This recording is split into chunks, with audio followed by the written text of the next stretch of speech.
Aeronautical engineering ಅಂದ್ರೇನು? Aeronautical engineering ಅಂದರೆ basically design engineers ಅಂತ ಅರ್ಥ. ಇವತ್ತು ನಾವು ನೋಡ್ತಿರೋ ಏರ್ಕ್ರಾಫ್ಟ್, ನೀವು ಏರ್ಕ್ರಾಫ್ಟ್ ಹಾರ್ತಿರೋದು ನೋಡ್ತಿರ್ತೀರ, ಅದರಲ್ಲಿರೋ ಒಂದೊಂದು ಪಾರ್ಟ್ಸು ಡಿಸೈನಿಂದ ಹಿಡಿದು ಮ್ಯಾನುಫ್ಯಾಕ್ಚರಿಂಗ್ ಆಗಿ ಟೆಸ್ಟ್ ಆಗೋವರೆಗೂ ಏರೋನಾಟಿಕಲ್ ಇಂಜಿನಿಯರ್ಸ್ದೇ ಕೆಲಸ ಇರೋದು. ಒಂದು ಚಿಕ್ಕ ಒಂದು ನಟ್ಟು ಬೋಲ್ಟು ಎಷ್ಟರ ಮಟ್ಟಿಗೆ ಇಂಪಾರ್ಟೆಂಟ್ ಆಗಿದೆ ಅನ್ನೋದು ಒಂದು ಡಿಸೈನರ್ಗೆ ಗೊತ್ತು. ಸೊ ರ್ಯಾಂಡಮ್ಲಿ ಅದು ಚೂಸ್ ಮಾಡಿ ಆ ಪೋರ್ಷನ್ ಫಿಕ್ಸ್ ಮಾಡಲ್ಲ, ಅದ್ರ ಹಿಂದುಗಡೆ ಅಷ್ಟೊಂದು ರಿಸರ್ಚ್ ನಡೆದಿರುತ್ತೆ. ಸೊ ಈ ಎಲ್ಲ ಪ್ಲೇಸಸಲ್ಲೂ ಏರೋನಾಟಿಕಲ್ ಇಂಜಿನಿಯರ್ಸ್ ಬೇಕಾಗಿದ್ದಾರೆ. ಸೊ ಇದೇ ಬೇಸಿಕ್ಲಿ ಏರೋನಾಟಿಕಲ್ ಇಂಜಿನಿಯರ್ಸ್ ಮಾಡೋ ಕೆಲಸಗಳು: design, test, analysis and manufacturing field. Aeronautical engineering course ಸೇರ್ಕೋಬೇಕಂದ್ರೆ ನೀವು 12th ಅಥವಾ 2nd PUC ಕಂಪ್ಲೀಟ್ ಆಗಿರಬೇಕು. ಅದರಲ್ಲಿ physics, chemistry, maths 45% mandatory. Maths ಅಂತೂ ಮ್ಯಾಂಡೇಟ್ರಿ ಸಬ್ಜೆಕ್ಟ್ ಇದೆ, ಅಂದರೆ ಮ್ಯಾಥ್ಸ್ ಇರಲೇಬೇಕು, ನೀವು ಓದಿರಲೇಬೇಕು.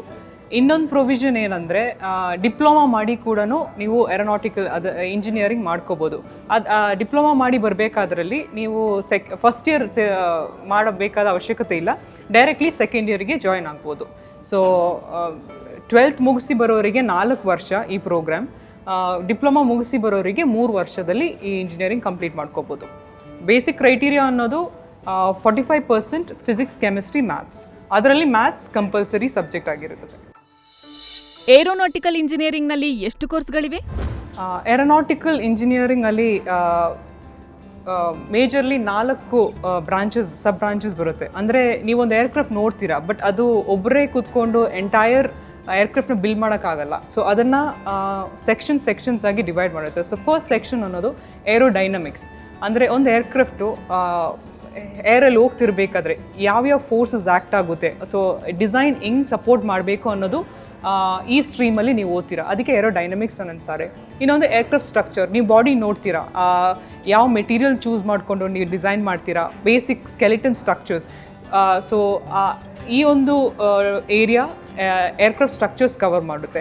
ಮೂರನೇ ಅನ್ನೋದು ಪ್ರೊಪಲ್ಷನ್. ನಾವು ಏರ್ಕ್ರಾಫ್ಟ್ ಮುಂದೆ ಹೋಗಬೇಕಾದ್ರೆ ಇಂಜಿನ್ಸ್ ಇದೆ. ಸೊ ಇಂಜಿನ್ಸಲ್ಲಿ ಹೆಂಗೆ ಡಿಸೈನ್ ಮಾಡ್ತೀರಾ, ಏನೇನು ಪಾರ್ಟ್ಸ್ ಯೂಸ್ ಮಾಡ್ತೀರಾ, ಅದರಲ್ಲೂ ಏನೇನು ಮೆಟೀರಿಯಲ್ಸ್ ಚೂಸ್ ಮಾಡ್ತೀರಾ ಅನ್ನೋದು ಪ್ರೊಪಲ್ಷನ್ ಅನ್ನೋ ಡಿವಿಷನ್ ಕವರ್ ಮಾಡುತ್ತೆ.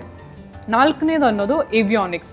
ನೀವು ಏರ್ಕ್ರಾಫ್ಟ್ ಒಳಗಡೆ ಏನೇನು ಇನ್ಸ್ಟ್ರೂಮೆಂಟ್ಸ್ ನೋಡ್ತೀರಾ, ನಿಮ್ಮ ಕಾರ್ ಓಡಿಸ್ಬೇಕಾದ್ರೆ ಸ್ಪೀಡೋಮೀಟರ್ ಇರುತ್ತೆ, ಬ್ರೇಕ್ಸ್, ಆಕ್ಸಲರೇಟರ್. ಅದೇ ಥರ ಏರ್ಕ್ರಾಫ್ಟಲ್ಲೂ control systems, various instruments support ಮಾಡೋಕ್ಕಿರುತ್ತೆ. ಸೊ ಈ ಎಲ್ಲ ಇನ್ಸ್ಟ್ರೂಮೆಂಟ್ಸ್ ಬಗ್ಗೆ ಓದೋ ಒಂದು ಕ್ಯಾಟಗರಿನೇ avionics. So basically 4 sub categories ಮೇಲೆ ತುಂಬ ಸಬ್ಜೆಕ್ಟ್ಸ್ ನೀವು ಓದ್ತೀರಾ. ಒಂದು aerodynamics, 2nd propulsion, 3rd structures and 4th avionics. ಉದ್ಯೋಗಾವಕಾಶಗಳು ಎಲ್ಲೆಲ್ಲಿ ಲಭ್ಯವಿದೆ? ತುಂಬಾ ಜಾಬ್ ಆಪರ್ಚುನಿಟೀಸ್ ಇದೆ. ಯಾಕಂದರೆ ಲಾಸ್ಟ್ ಒಂದು ಡೆಕೇಡಿಂದ ನೀವು ನೋಡ್ತಿದ್ರೆ ಏವಿಯೇಷನ್ ಯಾವ ಮಟ್ಟಿಗೆ ಬೂಮ್ ಆಗಿದೆ. ಅಂದರೆ ಮುಂಚೆ ಎಲ್ಲ ಜನ ಏರ್ಕ್ರಾಫ್ಟಲ್ಲಿ ಟ್ರಾವೆಲ್ ಮಾಡೋದಂದರೆ ತುಂಬ ರೇರ್ ಆಗಿತ್ತು. ಬಟ್ ಇವತ್ತು ಏರ್ ಟ್ರಾವೆಲ್ ಎಷ್ಟು ಚೀಪ್ ಆಗಿದೆ ಅಂದರೆ ಯಾರು ಬೇಕಾದರೂ anybody can afford it. So job opportunities ಬಗ್ಗೆ ಮಾತಾಡಬೇಕಾದ್ರೆ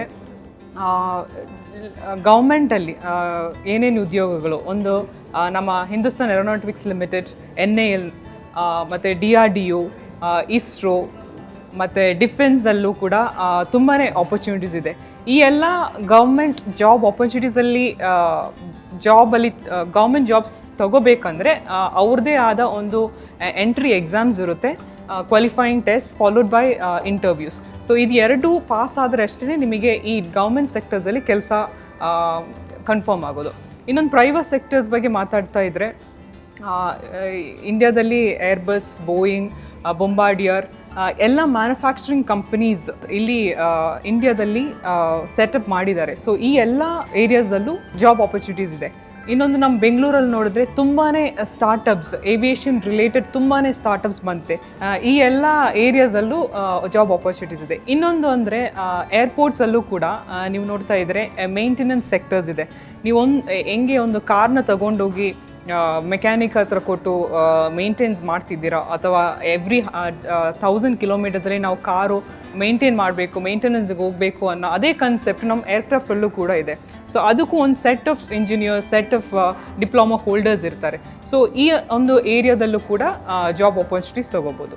ಮೇಯ್ನ್ಲಿ ಡಿಸೈನಿಂಗ್ ಇಂಜಿನಿಯರ್ಸೇ ನಾವು. ಇದು ಬಿಟ್ಟು ಮ್ಯಾನುಫ್ಯಾಕ್ಚರಿಂಗಲ್ಲೂ ಕೂಡ ನಾನು ಹೇಳ್ದಂಗೆ ನಮಗೆ ಪಾರ್ಟಿಸಿಪೇಟ್ ಮಾಡ್ಬೋದು, ಅದು ಕೆಲಸ ಸಿಕ್ಕೋ ಆಪ್ಷನ್ಸ್ ಇದೆ. ಏರೋನಾಟಿಕಲ್ ಇಂಜಿನಿಯರಿಂಗ್ ಮಾಡಿದ್ರೆ ಪೈಲಟ್ ಆಗಬಹುದಾ? ಏರೋನಾಟಿಕಲ್ ಇಂಜಿನಿಯರಿಂಗ್ ಮಾಡಿದ್ರೆ ಪೈಲಟ್ ಆಗ್ಬೋದು, ಬಟ್ ಪೈಲಟ್ ಆಗಲಿಕ್ಕೆ ನೀವು ಏರೋನಾಟಿಕಲ್ ಇಂಜಿನಿಯರಿಂಗ್ ಮಾಡಬೇಕು ಅಂತ ಅವಶ್ಯಕತೆ ಏನೂ ಇಲ್ಲ. ನೀವು 12th ಡಿಗ್ರಿ ಮುಗಿಸ್ಕೊಂಡು ಡೈರೆಕ್ಟಾಗಿ ಪೈಲಟ್ ಟ್ರೈನಿಂಗ್ ಹೋಗ್ಬೋದು.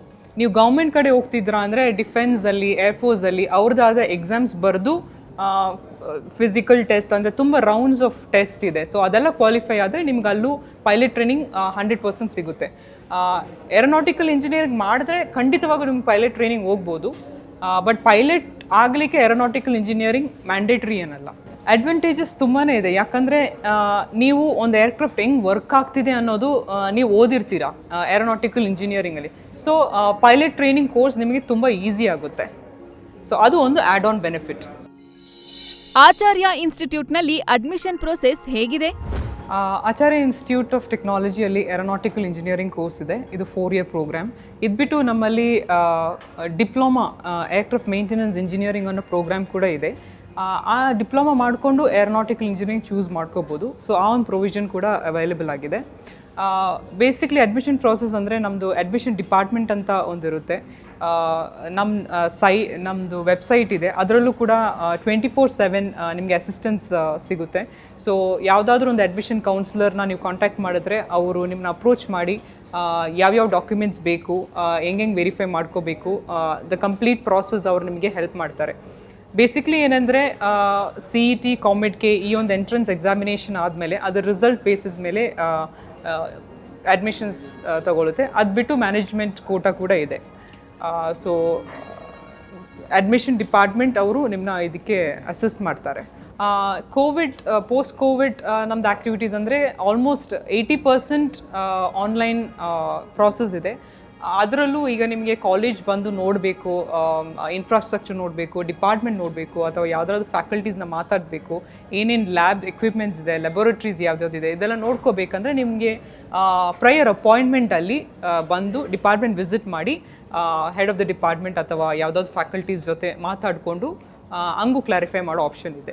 ಫೀ ಸ್ಟ್ರಕ್ಚರ್ ನಾನು ಹೇಳ್ದಂಗೆ CET, COMEDK ಮುಗ್ದಂಗೆ government, Karnataka government authority, education authority ಮೇಲೆ ಫೀ ಅವ್ರು ಏನು ಅನೌನ್ಸ್ ಮಾಡ್ತಾರೆ ಅದ್ರ ಮೇಲೇ ನಮ್ಮ ಫೀಸು, ಅದೇ ನಮ್ಮ ಫೀಸು ಆಗಿರುತ್ತೆ. ಬಿಸೈಡ್ಸ್ ಮ್ಯಾನೇಜ್ಮೆಂಟ್ ಕೋಟಾ ಇದೆ, ಅದಕ್ಕೆ ರೆಸ್ಪೆಕ್ಟಿವ್ ಅಡ್ಮಿಷನ್ ಡಿಪಾರ್ಟ್ಮೆಂಟ್ನೇ ನೀವು ಕಾಂಟ್ಯಾಕ್ಟ್ ಮಾಡಬೇಕಾಗುತ್ತೆ. ಗೌರ್ಮೆಂಟ್ ಡಿಕ್ಲೇರ್ ಮಾಡಿರೋ ಎಲ್ಲ ಸ್ಕಾಲರ್ಶಿಪ್ ಫೆಸಿಲಿಟೀಸು ಆಚಾರ್ಯ ಇನ್ಸ್ಟಿಟ್ಯೂಟ್ಸ್ ಕೊಡ್ತಿದ್ದಾರೆ. ಅದು ಬಿಟ್ಟು ಈಗ ಒಂದು ಸ್ಟೂಡೆಂಟ್ ಬಿಲೋ ಪಾವರ್ಟಿ ಲೈನ್ ಇದ್ದು ಅವರು ಫೀ ಅಫೋರ್ಡ್ ಮಾಡೋಕ್ಕಾಗ್ತಿಲ್ಲ ಅಂದರೆ ಅಕಾಡೆಮಿಕ್ ಎಕ್ಸಲೆನ್ಸ್ ಮೇಲೆ, ಸ್ಪೋರ್ಟ್ಸ್ ಎಕ್ಸಲೆನ್ಸ್ ಮೇಲೆ ಇವರು ಆಚಾರ್ಯ ಇನ್ಸ್ಟಿಟ್ಯೂಟ್ ಕೂಡ ಸ್ಕಾಲರ್ಶಿಪ್ ಕೊಡ್ತಿದ್ದಾರೆ.